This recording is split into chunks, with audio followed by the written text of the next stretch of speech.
Hey, what's going on? This is Ola coming to you live from my Empire Pro studios. On this episode, we are going into episode number 6 of the series Smart Wholesaling versus Old School Wholesaling. That's what we're going to be talking about today. So, if you're into wholesaling and you're trying to learn these skills, or maybe you're already in the business, you're struggling, you can't figure things out, then I'm here to help you through that process. Okay. And then also, in addition to that, is a question that came in: how easy is wholesaling real estate? I'm also going to talk about that today. But I have a quote for you with regards to smart wholesaling versus old school wholesaling, which is basically this is a 6 of 17 part series. Okay. So we're going hard, we're going stronger. If you haven't seen the other part 1 through 5, make sure you go back and watch them because they pretty much build on top of each other. And my goal here is to share with you modern age uh, marketing for real estate wholesaling. Chances are, if you're like an average human being, you are basically doing everything the way the gurus are teaching it. And chances are it's not working for you. You're struggling.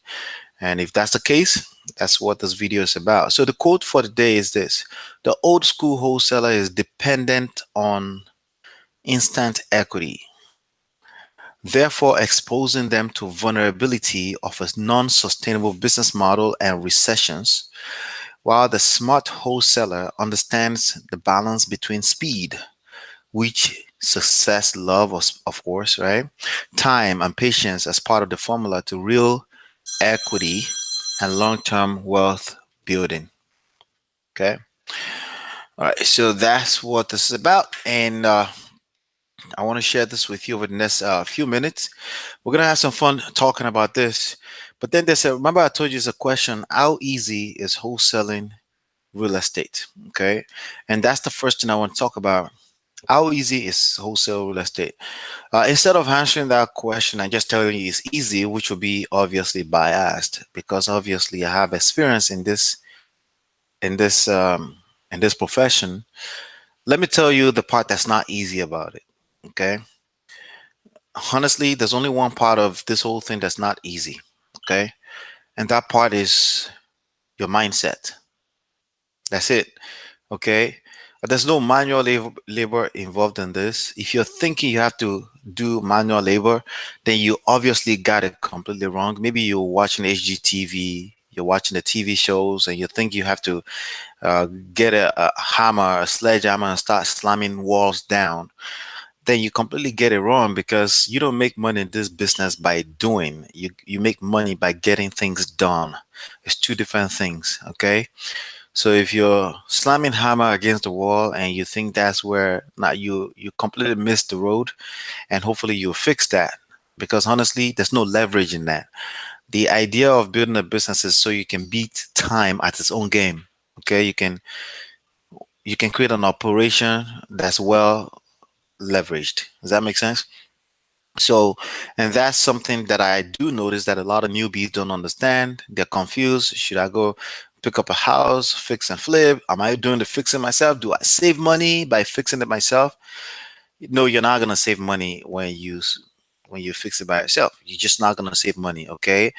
And but of course, what I just said will only make sense to you if you value your time. Okay. If you don't have a sense of value of your time, then you may find yourself arguing with me in that sense. Okay. So now let me talk to you about the part of it that's not easy, which is the mindset. Okay. And it's an ongoing battle. It doesn't matter how experienced you are in the game, you always have to be prepared to make sure your mindset is in the right place. Case in point, there are people that may have been around for 10 to 15 years, have been closing deals, but they have to constantly work on their mindset, because chances are they're going to have a blind spot that's basically hated, that's encouraged by the fact that they have experience. They are going to be stuck in their own ways, and they're going to have a hard time adjusting to the modern times. See, I'm not using the word digital because it's not really about the digital thing. It just so happened that when I'm shooting this video, we're in the digital era, but this concept has always existed. Things evolve. right? There's something called a market shift. The way people respond to your marketing will change. Most people that are experienced are basically usually blinded from that. They think that there's a subconscious part of their mind that feel like things will continue to work the way they used to work. For example, I saw one experienced guru, real estate wholesaler, who was literally teaching direct mailing. Okay.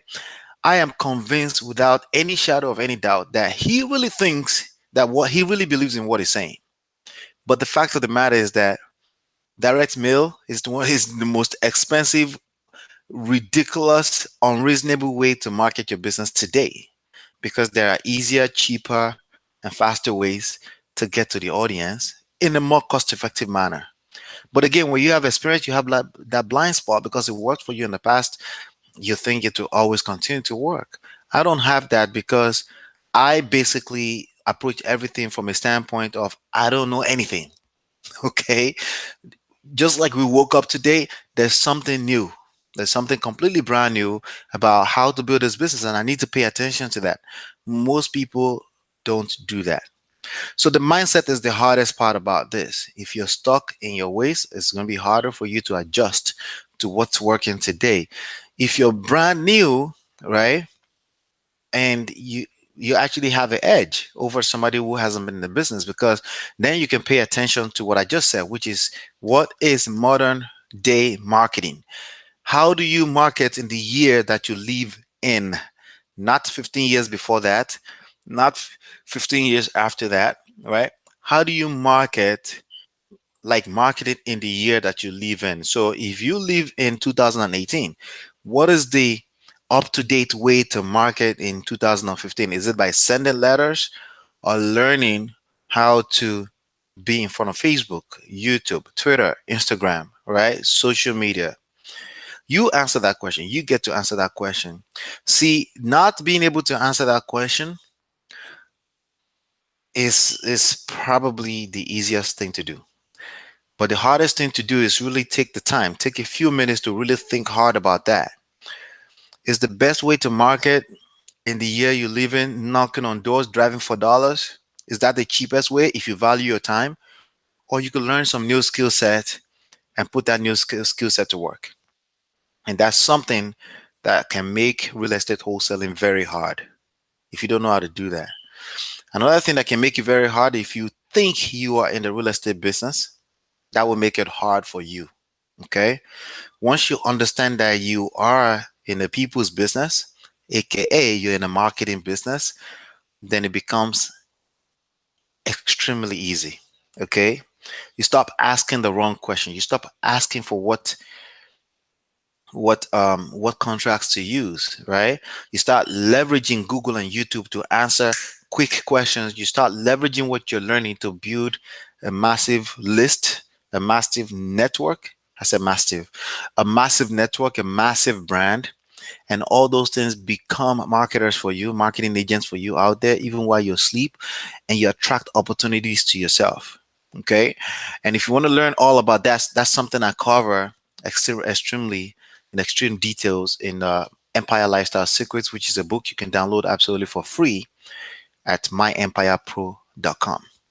With that being said, let me dive a little bit further into the quote that I have written here for you today, which is the sixth of 17 that I'm going to be sharing with you. The old school wholesaler is dependent on instant equity. What do I mean by instant equity? Okay.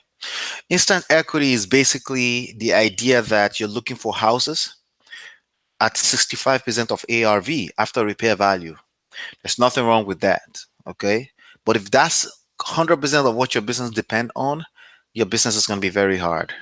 Okay. Remember, you don't want to be you don't want to have any extreme ideology. The ideologies are designed as a guide for you, but you don't want to be extreme or too religious about them.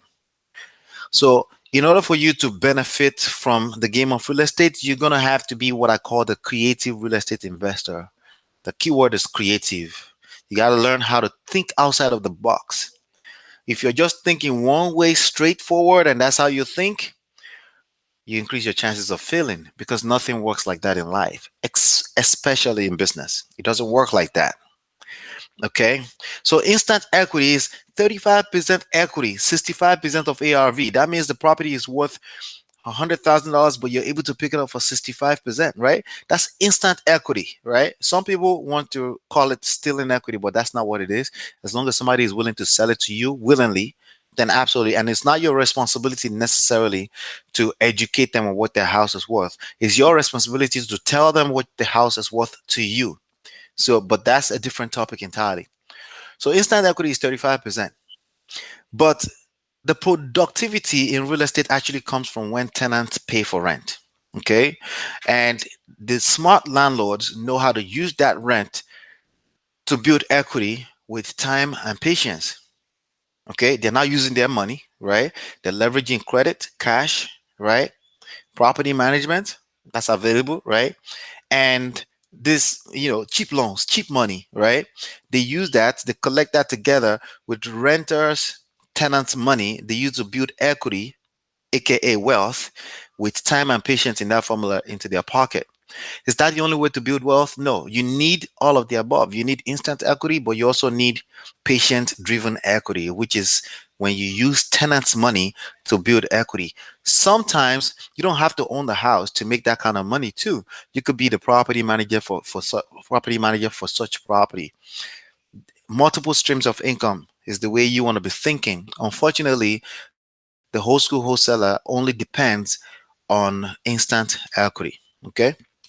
So that's something that I want you to pay attention to there.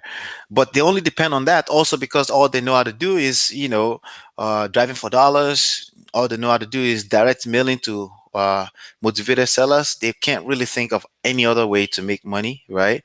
They don't really think in terms of building a list, a network, a brand. They're not thinking in terms of that. And usually they're thinking that way because they also feel like they don't have to. It's too early. No, it's not too early. It's a leveled playing ground for everyone. Okay. So therefore, I continue the reading here. Therefore, exposing them to vulnerability of a non-sustainable business model and recession. You know what recessions are? It happened in 2008, and there's many recessions that has happened since then, right? Basically, one of the first things that people start buying is houses. So if all you depend on is instant equity, then you will increase your chances of failing, especially during a recession. And you can take that from my story because my story is that my business completely got wiped out in 2008. I started in 2005, did over $3 million in transactions over the next 2 years. And then in 2008, everything got wiped out because my business was too exposed to the idea of instant equity, which is basically a way to make money from real estate when you're able to buy low. What if you're not confident about buying low? There's something that people continue to do even in the midst of recession. They continue to pay their rent. They continue to make sure there's roof over their head. And if your business model does not involve that part of the income generated using real estate, even as a wholesaler, yes, then you are going to fail. Does that make sense? All right. So it goes here. While the smart wholesaler understands the balance between speed. Yes, we like speed, which is you pick up a house, 35% discount, which means equity in it, and you flip that. We love that, right? But it also involves time and patience in case you're still waiting for that. See, the people that get lucky with those type of instant equity deals are people that are also open to getting creative with other deals that are not necessarily instant equity. Like, for example, building a buyers list, building a list or network or brand around buyers that where they can buy rental properties. When they buy rental properties, they make commissions, they make money, even in terms of equity, but they didn't necessarily have to come up with the property, unlike most real estate wholesalers think. All you have to do is know how to take care of the people, build a list, build a brand, build a network of people that are very likely going to buy real estate. And you to yourself should build so much income to the point where you start building your own portfolio as well. Most whole school wholesalers, they always thinking just in terms of wholesaling, and then 3 years later they're broke because they never really built any real wealth. They may have made $82,000 like myself from one deal, right? They may have made $50,000, but money that's stagnant, that's called dead money because it comes in one time. It's not there's no room for it to come in over and over again. You have to work essentially to make that come in again. And if that's the only type of income you're making, you're missing the boat. You're missing passive income. You're missing residual income. You're missing multiple streams of income. And then boom, you wonder, recession came, your business, you're out of business. You want to protect yourself from that, then you definitely want to be applying time, patience, a part of the formula to building real equity, okay? And then making money from renters, tenants, when rentals, pretty much. You can make that kind of money either in the form of you being a landlord or a property manager. That's very easy to do. Long-term wealth building, it's only in patience and time. Must be a part of that formula. If the only thing you depend on is instant equity, there is no long term in that. Plus, there's no real wealth. You're just basically a hustler, and a hustler is not good enough. You gotta be smarter. You gotta build residual income, passive income. You gotta have leverage. You gotta make money even while you're sleeping. Okay, so that's something I really wanted to share with you today. If you have any questions with regards to this or something that's not clear, please share with in the comment box below your question, your contributions, your thoughts around this. I want you to watch this video second, third time. Make sure that you watch part 1 through part 5 of this video, and also share this video with people you know that are being real estate wholesaling. They're struggling. This is one of the main reasons why they're struggling. They're stuck in just one way, and then they wonder why nothing is happening in their business, right? And also make sure you give me a thumbs up if anything I said so far made any kind of sense to you. Please give me a thumbs up. And more importantly, I want you to go through myEmpirePRO.com and download the free book, Empire Lifestyle Secrets, to also give you access to a 7-day free course called A Smart Business Empire. This is something you need to get your hands on. Okay. So go ahead and do that. Hopefully, you've been enlightened and educated. And I'll see you on the next one. And peace.